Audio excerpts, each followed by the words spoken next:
Ya, sementara itu pemirsa, pilot dan kopilot maskapai Batik Air tertidur saat sedang menerbangkan pesawat dari Bandara Haluoleo Kendari, Sulawesi Tenggara menuju ke Bandara Soekarno-Hatta.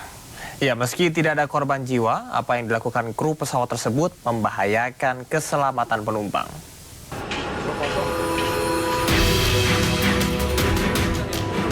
Pilot dan kopilot maskapai Batik Air tertidur saat sedang menerbangkan pesawat dengan nomor registrasi ID 6723 dari Bandara Haluoleo Kendari, Sulawesi Tenggara menuju Bandara Soekarno-Hatta.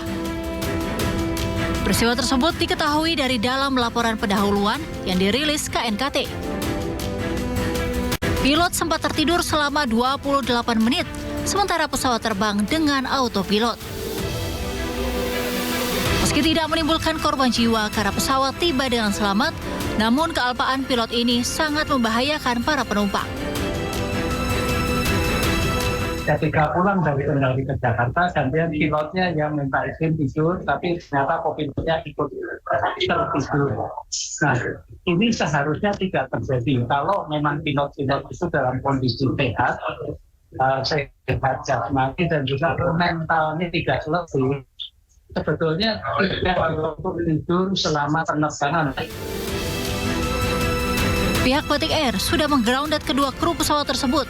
Saat ini, kasus ini masih dalam investigasi. Dari Tangerang, Banten, Tim Liputan, Ayus melaporkan.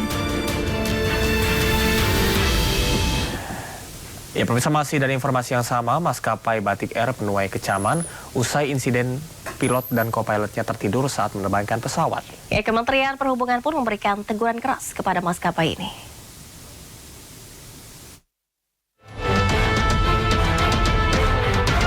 Insiden pilot dan kopilot Batik Air yang tertidur selama 28 menit dalam penerbangan dari Kendari menuju Jakarta masih menuai kecaman. Kementerian Perhubungan memberikan teguran keras kepada maskapai Batik Air.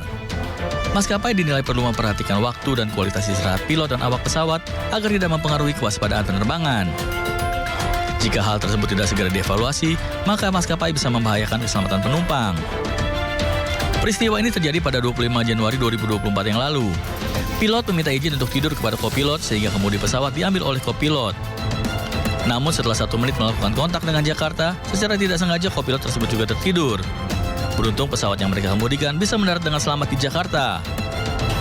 Menurut saya ya seharusnya dari pihak maskapai ataupun dengan pihak Kemenhub sendiri memberikan sanksi untuk hal tersebut karena tentu sudah melanggar prosedur pastinya Mbak, dan akan membahayakan untuk aviasi yang berikutnya. Jadi menurut saya perlu ditindaklanjuti lebih. Oh, oke. Kalau menurut aku mungkin cukup membahayakan ya. Tapi kan kita nggak tahu kalau misalkan emang sistem kemudinya bisa autopilot gitu ya. Cuman itu bisa jadi kelalaian dari pilot dan kopilotnya sendiri. Harusnya dari Batik Air-nya itu melanjutkan dengan investigasi kenapa bisa si pilot dan kopilotnya ketiduran kayak gitu. Apakah karena faktor kelelahan dan segala macam gitu. Kini publik menunggu sanksi dan evaluasi yang jelas dari pihak terkait agar kejadian serupa tidak terulang, terutama di masa mudik Lebaran tahun 2024. Dari Jakarta, Tim Liputan iNews melaporkan.